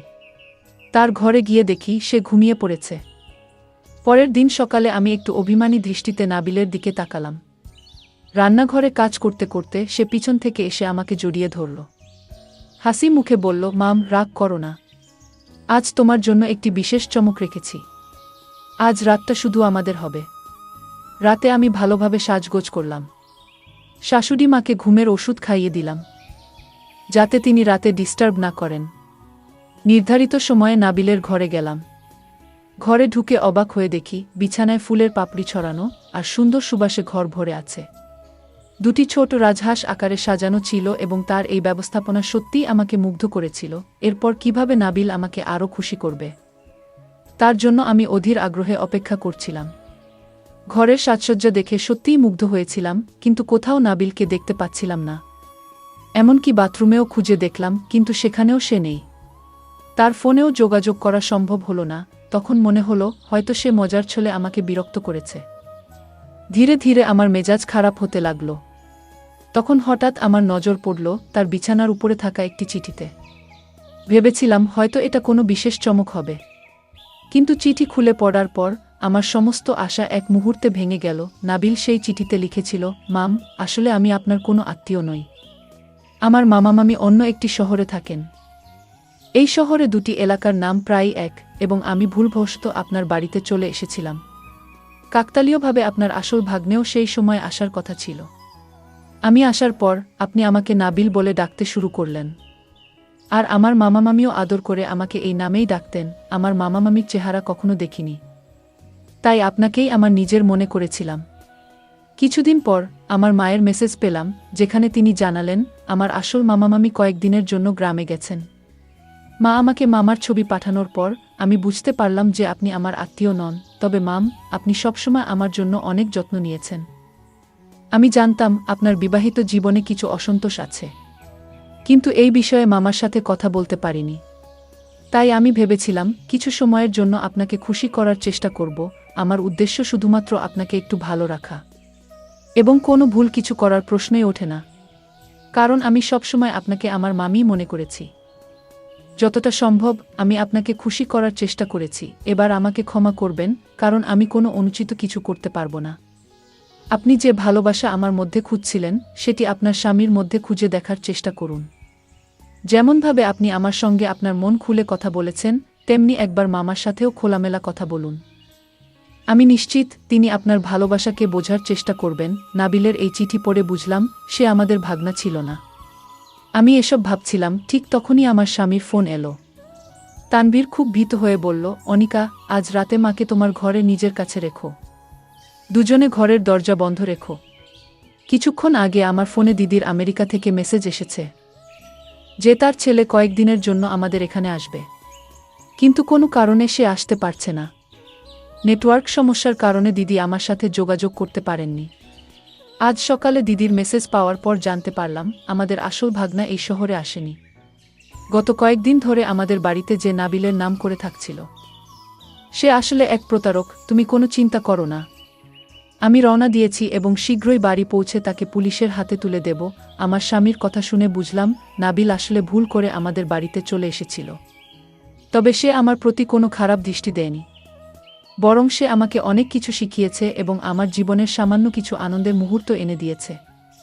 তার উপর আমার কোনো রাগ ছিল না। পরের দিন আমার স্বামী বাড়িতে এল, কিন্তু নাবিল ততক্ষণে বাড়ি ছেড়ে চলে গিয়েছিল। আমি আমার স্বামীকে সেই চিঠি দেখাতে পারিনি, তবে তাকে জানালাম যে নাবিল সব সত্যি কথা স্বীকার করেছে। সে আসলে ভুল করে আমাদের বাড়িতে চলে এসেছিল এবং তারও আমাদের মতোই ভুল বোঝাবুঝি হয়েছিল। এই কয়েকদিনে সে আমাদের বাড়িতে কিছুই খারাপ করেনি, তাই তার বিরুদ্ধে কোনো অভিযোগ তোলার প্রয়োজন নেই। আমার স্বামী আমার কথা বুঝতে পারল। নাবিল ছিল একটি ভালো পরিবারের ছেলে। সেই একই দিনে সে তার আসল মামা মামার সাথে আমাদের বাড়িতে এসে ক্ষমা চেয়ে নিল। সমস্ত ভুল বোঝাবুঝি দূর হয়ে গেল এবং তানভীরও তাকে ক্ষমা করল। নাবিল একজন ভালো পরিবারের ছেলে ছিল। আমাদের ক্ষমা চাওয়ার পর সে বিদায় নিয়েছিল। যদিও সে একরকম ছদ্মবেশে এসেছিল, কিন্তু আমার জীবনের অল্প সময়ের জন্য হলেও সে আমাকে প্রকৃত ভালোবাসার অর্থ শিখিয়ে গেছে। সে আমাকে শিখিয়েছে যে সবাই মনের ভাষা বুঝতে পারে না। যদি কোনো ব্যক্তি আমাদের অনুভূতি না বুঝে, তবে সেটা তাকে স্পষ্টভাবে জানানো উচিত, যাতে সে বুঝতে পারে আমরা আসলে কি চাই। আমি আমার স্বামীকে বলেছিলাম কতটা একা অনুভব করছিলাম। সেই দিন থেকেই আমার স্বামী 6 মাস পর পর আমাদের জন্য কোথাও না কোথাও ভ্রমণের পরিকল্পনা করতে শুরু করল। সে আমাকে আরও বেশি সময় দিতে শুরু করল। এখন আমি আমার সংসার জীবনে অনেক খুশিতে রয়েছি। বন্ধুরা, যদি এই গল্পটি ভালো লেগে থাকে তাহলে দয়া করে ভিডিওটি লাইক করুন এবং আমাদের চ্যানেলটি সাবস্ক্রাইব করুন। পাশে থাকা বেল আইকনটি প্রেস করুন যাতে করে আমরা যখনই নতুন ভিডিও আপলোড করি তার নোটিফিকেশন সবার আগে আপনার কাছে পৌঁছে যায়। ধন্যবাদ। দেখা হবে আমাদের পরবর্তী ভিডিওতে। সে আমার উপর ঝাঁপিয়ে পড়ল। সারা রাত ধরে সে আমার সাথে তার ঘৃণার খেলা খেল। সকাল হলে আমি ক্লান্ত ও বিধ্বস্ত ছিলাম। সে বলল, তোমাকে তোমার বাড়িতে ফিরিয়ে দেব, কিন্তু মনে রেখো গত রাতের সব কিছু ভিডিও করা হয়েছে। আমার বিরুদ্ধে যাবার চেষ্টা করো না। যৌবনে পা দিয়েই একদিন হঠাৎ করেই আমার জীবনে এমন কিছু ঘটল যা আমি কল্পনাও করতে পারিনি। একটি রহস্যময় ছেলে, খুব সুন্দর চেহারার, আমাকে তার সঙ্গে নিয়ে গেল। প্রথমে আমি ভয় পেয়েছিলাম, কিন্তু কিছুক্ষণ পর সে আমার হাত পা বেঁধে বলল, আজ থেকে তুমি আমার। আমার শরীর কাঁপছিল ভয়ে, কিন্তু সে আমাকে ধীরে ধীরে আলিঙ্গন করল। এরপর আমি যেন সমস্ত সংবেদনশীলতা হারিয়ে ফেললাম। তবে তার চোখে ছিল এক ধরনের অদ্ভুত নরম ভাব যা আমাকে খানিকটা আশ্বস্ত করেছিল। সে বলল, ভয় পেও না, আমি তোমাকে কোনো ক্ষতি করব না। আমি শুধু চাই তুমি আমার সাথে থাকো সবসময়। তার কণ্ঠে ছিল এক ধরনের নিষ্ঠুরতা, আবার সেই সঙ্গে গভীর ভালোবাসা। আমার গল্পগুলো তোমরা শোনো, কিন্তু সাবস্ক্রাইব করো না। দয়া করে গল্পগুলো ভালো লাগলে ভিডিওটি লাইক, শেয়ার এবং চ্যানেলটি সাবস্ক্রাইব করো প্লিজ। আমার নাম সোনালি। বয়স কম, কিন্তু আমার মন খুবই কৌতূহলী। যখনই কোনো ছেলে আমার দিকে তাকায় আমি মিষ্টি হাসি দিয়ে তাকে অভ্যর্থনা জানাই। বন্ধুরা আমাকে বারবার সতর্ক করেছিল যে এমন আচরণে একদিন আমি সমস্যায় পড়তে পারি, কিন্তু আমি কোনো কথাই শুনতাম না। আমি সবার সাথে মজা করতাম, হাসতাম এবং ছেলেদের সঙ্গে খোলামেলা কথা বলতাম। এমনকি যারা একটু বিপদগামী তারাও আমার কাছে এসে কথা বলতে চাইত। এরকমই একদিন, যখন আমার বাবা বাড়িতে ছিলেন না, আমি দৈনন্দিনের মতো একটা ট্যাক্সি বুক করেছিলাম। বাবা থাকলে সবসময় আমাকে গাড়িতে তুলে দিতেন, কিন্তু সেই দিনটা ছিল একা যাওয়ার সাহসের দিন। মা খুব চিন্তা করছিলেন, আর আমি বললাম, মা, আমি এখন বড় হয়ে গিয়েছি, সব ঠিক আছে। আমি ভেতরে ভেতরে বেশ আত্মবিশ্বাসী ছিলাম। ক্যাব এলে আমি ব্যাগ নিয়ে সামনের সিটে বসলাম। চালককে দেখে একটু অস্বস্তি লাগছিল। সে আমার পায়ের দিকে তাকাচ্ছিল। আমি তাকে দ্রুত কলেজে পৌঁছাতে বললাম এবং ভয়ে ব্যাগ থেকে বই বের করলাম। কিন্তু তারপর যা ঘটল তা ছিল আমার কল্পনার বাইরে। চালক হঠাৎ একটি নির্জন রাস্তা ধরে যেতে লাগল। আমি অবাক হয়ে বললাম, এটা কোনো রাস্তা? আপনি তো ভুল পথে যাচ্ছেন। সে মুচকি হেসে বলল, একটু শর্টকাট নিচ্ছি মিস, চিন্তা করবেন না। কিন্তু তার হাসিতে ছিল এক ধরনের শীতলতা যা আমার মনকে আরও অস্থির করে তুলল। আমি বইটি বন্ধ করে তার দিকে তাকালাম। আমি এই রাস্তা চিনি না বলেই আমি ফোন বের করে বাবাকে কল করতে চাইলাম, কিন্তু ঠিক তখনই সে ফোনটি আমার হাত থেকে কেড়ে নিল। আমার হাত পা ঠান্ডা হয়ে গেল। ভয়ে, চুপ করে বসে থাকো, সে গম্ভীর স্বরে বলল। এরপর আমি প্রচণ্ড ভয়ে জড় হয়ে গাড়ির সিটে বসে রইলাম। সেই মুহূর্তে মনে হলো আমার বন্ধুরা ঠিকই বলেছিল। আমি তাদের কথাকে গুরুত্ব দেইনি, কিন্তু এখন বুঝতে পারছি কি বড় ভুল করেছি। কিছুক্ষণ পর সে একটি পরিত্যক্ত বাড়ির সামনে গাড়ি থামাল। আমার বুক ধকধক করছিল। চালক দরজা খুললে আমাকে জোরপূর্বক টেনে নামাল। আমি চিৎকার করার চেষ্টা করলাম, কিন্তু কেউ শুনতে পেল না। আজ থেকে তুমি আমার, সে বলল। ঠিক তখনই হঠাৎ করে সেই রহস্যময় ছেলেটি হাজির হলো। আমি চিনতে পারলাম এটা সেই ছেলেটি যে একদিন আমার দিকে তাকিয়েছিল, আর আমি তাকে মিষ্টি হাসি দিয়েছিলাম। সে চালককে দূরে সরিয়ে দিল এবং আমার হাত ধরে বলল, চলো, এখানে তোমার কোনো বিপদ হবে না। সে আমাকে নিয়ে তার গাড়িতে উঠালো এবং দ্রুত সেই জায়গা থেকে বেরিয়ে এল। আমি অবাক হয়ে জিজ্ঞাসা করলাম, তুমি কে? সে মৃদু হেসে বলল, তুমি এখন আমার সঙ্গে নিরাপদে আছো, এটুকুই জানো। কিছুক্ষণ পর আমি বুঝতে পারলাম এই ছেলেটার সাথেও আসা আমার ঠিক হয়নি। সে আমাকে একটা ফার্ম হাউসে নিয়ে গেল। আমি জিজ্ঞেস করলাম, এখানে কেন এনেছো? আমার তো কলেজে যাওয়ার কথা। সে বলল, এটাই তোমার গন্তব্য। আমি অবাক হয়ে বললাম, তুমি কি আমাকে কিডন্যাপ করেছ? আমি বাচ্চা নই। আর তুমি আমাকে কেন কিডন্যাপ করছো? এই জন্য তুমি আমাকে এখান থেকে বাঁচিয়ে নিজের ফাঁদে আমাকে ফেলছ? আমি তোমাকে ছাড়ব না। আমাকে যেতে দেওয়ায় এতেই তোমার ভালো হবে। প্রতিদিন আমি তোমাকে দেখি ছেলেদের সাথে মজা করে কথা বলতে। তুমি কি ভেবেছ তাদের মন কেমন থাকে? আমি অনেক দিন ধরেই তোমাকে পেতে চেয়েছিলাম, কিন্তু তুমি সবসময় বাবার সাথে কলেজে যেত। আমার অনেক রাগ হয়েছিল। একদিন ধাক্কা দিয়ে দূরে সরিয়ে যেতে চেষ্টা করছিলাম, কিন্তু সে আমার হাত ধরে টেনে বলল, এখান থেকে পালানোর উপায় নেই। তুমি জানো না আমি কে, আর আমি কি করতে পারি? আমি তোমাকে না যেতে দিলে তুমি এখান থেকে জীবনও নিয়ে যেতে পারবে না, তাই চুপ করে থাকো। আমি বললাম, দেখো, আমাকে যেতে দাও। সে বলল, তুমি তোমার যৌবন আমার কাছে থাকবে। আমি ভীত হয়ে বললাম, আমরা বন্ধু হতে পারি। তাহলে তুমি আমাকে ছেড়ে দেবে? সে হেসে বলল, আমি যে কারণে তোমাকে নিয়ে এসেছি তা না করে কিভাবে তোমাকে ছেড়ে দেব? আমার রাগ বাড়ছিল। আমি বললাম, আমাকে রাগাবে না। আমি এমন কিছু করব যা তুমি কল্পনাও করতে পারবে না। তাই ভালো চাও, আমাকে যেতে দাও।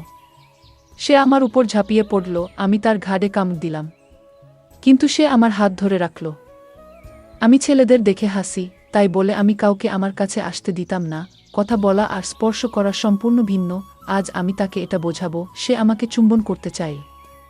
আমি তাকে বাধা দিলাম, মুখ এদিক ওদিক ঘুরালাম যেন তা দিতে না পারে, কিন্তু সে আমার হাত সরিয়ে আমাকে ছোঁয়ার চেষ্টা করছিল।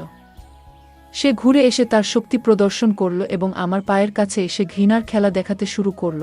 আমার শরীরে বিদ্যুতের মতো একটা শিহরণ ছুটে গেল। আমার প্রতিবাদ করার কথা ছিল, কিন্তু জানি না কেন আমি তার প্রতিবাদ করিনি। এক মুহূর্তের জন্য আমি সব ভুলে গেলাম। চিৎকার করার কথাও মনে ছিল না। এক অদ্ভুত অনুভূতি আমাকে গ্রাস করল, যা ছেলেটিও বুঝে গেছিল। আমি হাল ছেড়ে দিলাম। চোখে অশ্রু ঝরতে লাগল। সে অবাক হয়ে আমার দিকে তাকালো। যখন আমি তার হাতটা ধরলাম, আমি চুপ ছিলাম। তারপর তাকে জড়িয়ে ধরলাম। সে আমাকে তার ঘৃণার খেলা দেখাতে লাগল। আমি বললাম, আমার সীমার মধ্যে থেকো। আমি তোমায় গোলাম না। ছেলেটি আমার কথা শুনে নিজেকে শক্ত করল। কিছুক্ষণ পর সে বলল, তুমি বসো, আমি চা বানাচ্ছি। সে চা নিয়ে এলো। আমি জানতাম না সে কে, কিন্তু তাকে বিশ্বাস করতে শুরু করেছিলাম। অবশেষে সে বলল, সোনালি, আমি তোমাকে ঘৃণা করি। ভেবেছিলাম তোমার জন্য সবকিছু নষ্ট করব, কিন্তু পারলাম না। তুমি এখন আমার সঙ্গে থাকবে। তার কথায় আমার বুক ধক করে উঠল। আমি কাঁদছিলাম। আমার কারো সাথে শত্রুতা ছিল না। ছেলেটাকে সুনীল নামটা শুনেই আমার মনে আলো জ্বলে উঠল না। কেন আমাকে ঘৃণা করছো? আমি তো কারো শত্রু নই। সে বলল, তোমার চোখেই সব বুঝে গেছি। সে রাগান্বিতভাবে আমার দিকে তাকালো এবং আবার তার ভালোবাসা দেখাতে লাগল। আমি নিজেকে সমর্থন করার চেষ্টা করলাম। রাত হয়ে আসছিল। আমি চিন্তিত ছিলাম, পরিবারের সবাই আমাকে খুঁজছে। আমি বললাম, দেখো, আমাকে ছেড়ে দাও। মা খুব কাঁদছে। আমার ভাই নিশ্চয়ই ভীষণ চিন্তিত। সে রেগে গিয়ে বলল, তোমার কি মনে হয় আমি অন্যের কথা শুনি? আমি বললাম, আমাকে সব বলো, হয়তো আমি সাহায্য করতে পারি। সে বলল, তোমার শরীরেও যে নোংরা রক্ত প্রবাহিত হচ্ছে। আমাকে রাগিও না, নয়তো তোমার সম্মান নষ্ট করে দেব। আমি বললাম, আর কি বাদ রাখছ? আমি এখান থেকে বের হলেই তো সবাই জানতে পারবে আমার সাথে কি হয়েছে। তুমি আমার সব কিছু নষ্ট করে দিলে। এখন আবার কি করার বাকি আছে? সে রাগ করে রুম থেকে বেরিয়ে গেল। আমি আর নিজেকে সামলাতে পারছিলাম না। আমি কাঁদতে শুরু করলাম এবং রুমে কিছু প্রমাণ খুঁজতে লাগলাম। একটা ছবি পেলাম যেখানে একটা মেয়ে আছে। মনে হলো মেয়েটা তার বান্ধবী। আমি ভাবলাম, ছবিটা দেখিয়ে তাকে ব্ল্যাকমেইল করতে পারি। বিছানায় বসেছিলাম আর ভাবছিলাম, আমার জীবনটা মনে হয় এখানেই শেষ হয়ে যাবে, আর আমি কাউকে আমার মুখ দেখাতে পারবো না। কিছুক্ষণ পর ছেলেটা দরজা খুলে আমার কাছে এসে বলল, কাঁদছো কেন? আমার চোখ লাল ছিল। আমি ছবিটা দেখিয়ে বললাম, তুমি আমাকে কিডন্যাপ করেছো কেন? যদি তোমার বান্ধবী জানতে পারে, কত কষ্ট পাবে। হঠাৎ সে আমার হাত থেকে ছবিটা ছিনিয়ে নিল। ছেলেটি ছবিটার দিকে তাকিয়েছিল।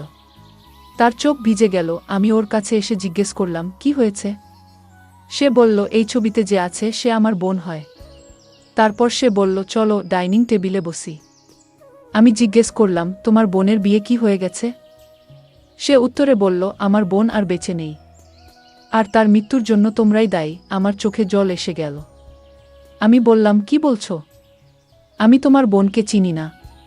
তুমি ভুল বুঝছ। সুনীল বলল, তোমার ভাই আমার বোনের সাথে প্রতারণা করেছে। তাকে গর্ভবতী করে ছেড়ে দিয়েছে। আমার বোন অপমান সহ্য করতে না পেরে আত্মহত্যা করেছে। আমি বললাম, আমার ভাই এমনটা করতে পারে না। রাজীব বলল, তোমার ভাইয়ের জন্য আমার বোনকে সমাজের অপমান সইতে হয়েছে।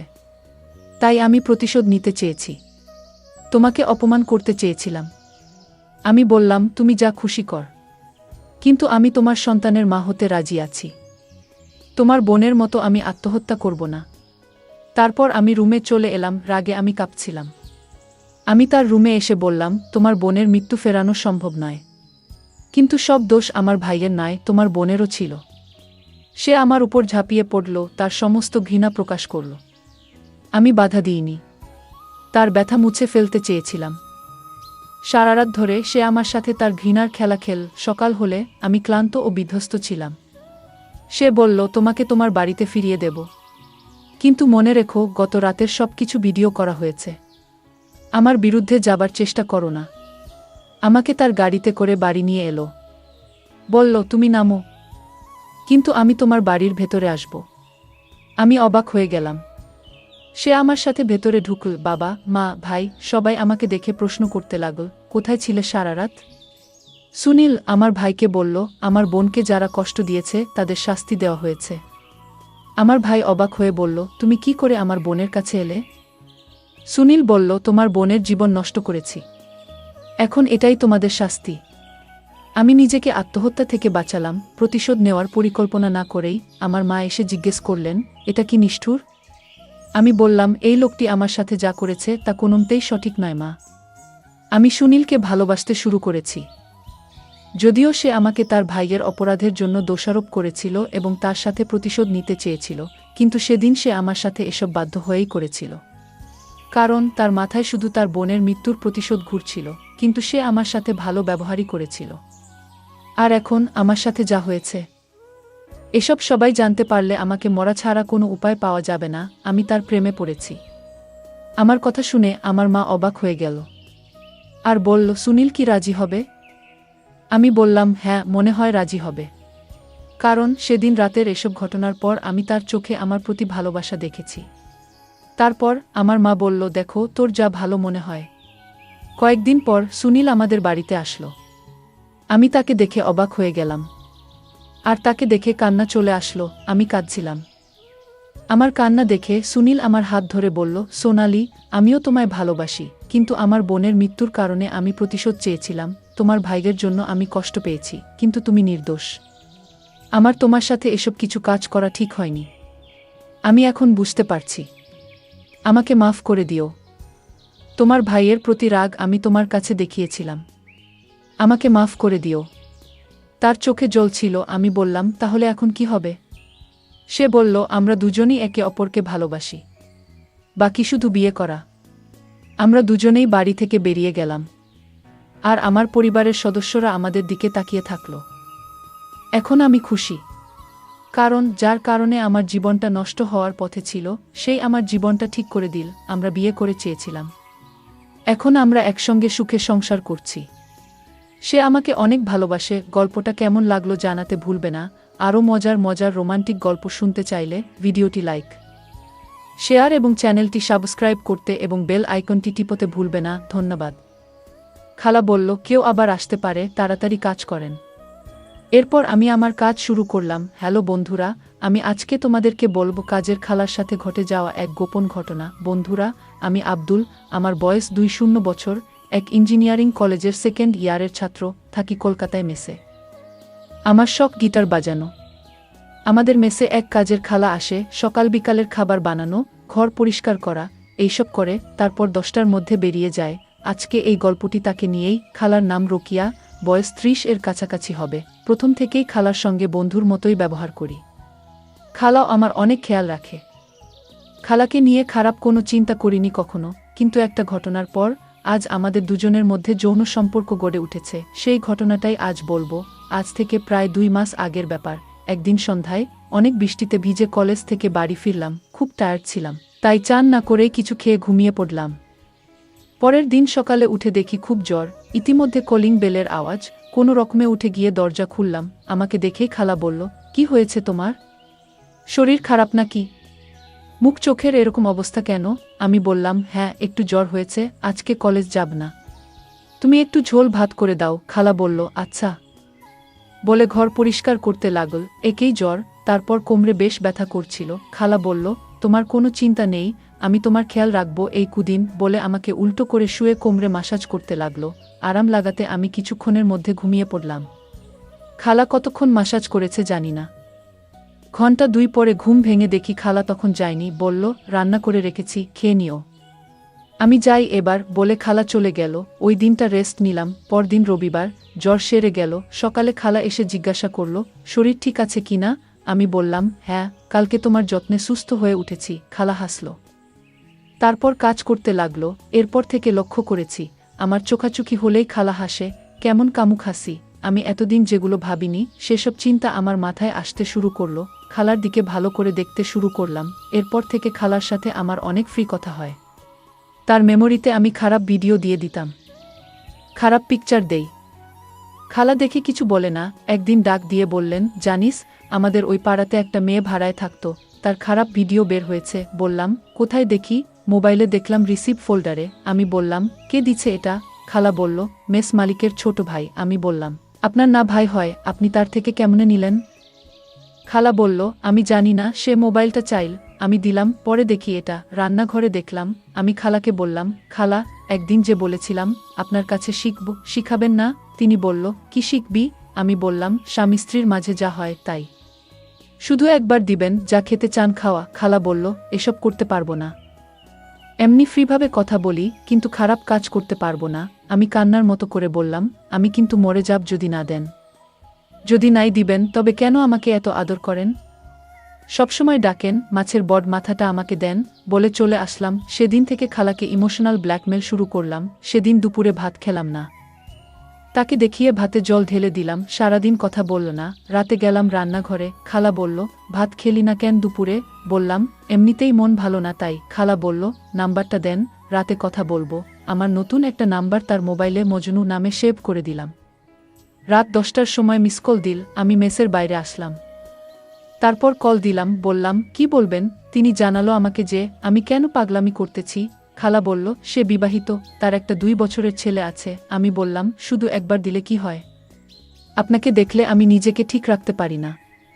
আপনার স্বামীর সাথে থাকেন কেমন করে? খালা বলল, আমার কিছু মনে হয় না, না করলেও চলে। আমি বললাম, খালা, সত্যি একবার দেন না, চির ঋণী হয়ে থাকব। খালা বলল, দেখা যাক কি করা যায়। এরপর ফোনে কথা বলা শুরু হয়। 2015 সালের অক্টোবর মাস। কিছুদিনের জন্য মেস বন্ধ দিবে। খালাকে বললাম, খালা, আপনি আমার সাথে প্রায় 1 বছর কথা বলতেছেন, দিবেন দিবেন করে দিতেছেন না কেন? তিনি বলল, ভয় করে, যদি কেউ জানতে পারে তবে লজ্জায় মুখ দেখাতে পারবো না। 10 দিনের জন্য মেস বন্ধ হবে, তাই খালাকে গরম করে তুলতেছি বিভিন্ন কৌশলে। 10ই অক্টোবর খালাকে কল দিয়ে বললাম, দেখুন, আমি আপনাকে পছন্দ করি এবং ভালোবাসি। আপনাকে তুমি বলতে চাই, তবে তা মোবাইলে, মেসে সবার সম্মুখে আপনি করে বলবো। খালা বলল, তোমাকেও আমার ভালো লাগে। কিন্তু আমি বললাম, কোনো কিন্তু নয়, তুমি আমার চাহিদা পূরণ করবে কিনা? খালা বলল, করব, কিন্তু কোথায়? আমি বললাম, তোমার এলাকা, তুমি জায়গা নির্ধারণ করো। অবশেষে খালা টোপ গিল। কিন্তু মেসে এসব করার সময় ও জায়গা হচ্ছে না। 15ই অক্টোবর কলেজ মাঠে আওয়ামী লীগের সমাবেশ হবে, এটার সুযোগ নিতে হবে। 14ই অক্টোবর রাতে খাবার পর খালা যখন বাড়ি যাবে তখন আমি রান্নাঘরে আসলাম। দেখি তিনি বাড়ি যাবার জন্য রেডি হচ্ছে, কোনো কথা না বলে। চারিদিকে এক নজর দেখে নিলাম। খালার কানে কানে বললাম, কালকে সবাই বাইরে থাকবে, দুপুরে মেস খালি, তখন কিন্তু দিতে হবে, নচেত আমি তোমার রান্না খাবো না। খালা কিছুই বলেনি, শুধু নির্বাক দাঁড়িয়ে থেকে চলে গেল। খালা ভাবতেই পারেনি আমি তার শরীরে হাত দিব। 15 তারিখ সকালে খাবার দেওয়ার পর বলল, তুমি তাড়াতাড়ি চলে এসো। আমি বললাম, আমি তো লোক দেখানো যাব, সমাবেশে থাকব না, তাড়াতাড়ি চলে আসব। খাওয়া সেরে মেসের সবাই আওয়ামী লীগের সমাবেশ দেখতে চলে গেল। লোকে লোকারণ্য, রাস্তায় মানুষের ভিড়ে হাঁটা অসম্ভব। কলেজ মাঠে পৌঁছে সবার সঙ্গ ত্যাগ করে ফাঁকা স্থানে এসে খালাকে কল দিলাম, তিনি কল ধরল না। অনেকবার কল দিলাম, অবশেষে দুপুর 12টায় মিস কল দেয়া। আমি কল দিয়ে বললাম, আমি কি মেসে যাব? খালা বলল, এসো, আমি অনেক চিন্তা করে আসতেছি। কলেজ মোড়ের রাস্তা বন্ধ করে দিচ্ছে, তাই তালতলা হয়ে বিজিবি ক্যাম্পের পিছন দিয়ে ভোকেশনাল মোড হয়ে মেসে আসলাম। মেসে পৌঁছে দেখি সাবেক কন্ট্রোলার রতন দাদা মেসের চ্যানেলে কলেজের সমাবেশ দেখতেছে। আমি বললাম, দাদা কখন এলেন বাড়ি থেকে? ও বলল, আসলাম 1 ঘন্টা আগে। কলেজ মাঠে যা ভিড়, তাই মেস এসে টেলিভিশনের সমাবেশ দেখে বিকালে বাড়ি যাব। আমি বললাম, দেখেন, আমি আমার রুমে গিয়ে খালাকে কল দিলাম। খালা রিসিভ করলে আমি বললাম, জানু তুমি বলো, কেন যে রতনদা আসছে? খালা বলল, আসছে তো কি হয়েছে, এত অস্থির হও না, আজকে তোমাকে দিব, কথা দিলাম। আমি বললাম, কি করে দেবে? খালা জানালো, তোমার চাহিদা পূরণ করব রাতে, তুমি তৈরি থেকো। আমি বললাম, কেমনে, কখন দিবে, কোথায় দিবা? খালা বলল, সন্ধ্যা 7টার সময় তুমি মেসের পাশের পুকুর পাড়ের ঝুপে গিয়ে আমায় ফোন দিবা। আমি বললাম, আচ্ছা। আমি সন্ধ্যা 6:30 রান্নাঘরে গেলাম, খালাকে বললাম, মনে আছে তো, আর মাত্র 3 মিনিট বাকি আছে, আমায় মিস কল দিবেন, আমার মেসে থাকার দরকার নাই, বাইরে আছি। 7টার সময় কল দিলাম। খালা বলল, আরেকটু সবুর করো, তরকারি রান্না বসায় দিয়ে যাচ্ছি, একটু অন্ধকার হোক। আমি 1 ঘন্টা যাবৎ ঝুপে বসে মশার কাম সঙ্গে করছি। 7:30 এ খালা কল দিল। আমি কেটে কল ব্যাক করলাম। তিনি বললেন, কোথায়? আমি বললাম, ঝোপের আড়ালে, শীঘ্র আসো। 5 মিনিট পর খালা আসলো। আমি তাকে টেনে ঝোপের আরও আড়ালে নিয়ে গেলাম। তিনি শরম পেয়ে বলল, আজ না, পরে আর একদিন হবে। আমি খালা শুনলাম না। খালা বলল, কেউ আবার আসতে পারে, তাড়াতাড়ি কাজ করেন এবারে। আমি খারাপ কাজ করা শুরু করি। কিছুক্ষণ পর মজা নেয়া হয়ে গেলে আমি ওখান থেকে চলে যাই। খালা ও তার কাজ চলে যায়। আমি ওখান থেকে মেসে না গিয়ে দোকান গেলাম। একটা চানাচুর প্যাকেট আর একটা জর্দা দিয়ে পান নিলাম খালার জন্য। 10 মিনিট পর মেসে গিয়ে খালাকে দিলাম। দেখি খালা লজ্জা পাচ্ছে, আমিও লজ্জা পাচ্ছি। এরপর থেকে 2 বছর পর্যন্ত আমরা মজা করতাম। তারপর আমি মেস চেঞ্জ করে নেই। যাই হোক, আজকের ভিডিওটি এই পর্যন্ত। যদি আমাদের ভিডিওগুলি ভালো লাগে তাহলে লাইক, কমেন্ট এবং শেয়ার করুন। আর সবার আগে ভিডিও পেতে আমাদের চ্যানেলটাকে সাবস্ক্রাইব করুন এবং পাশে আসা বেল আইকনটি অল করে দিন।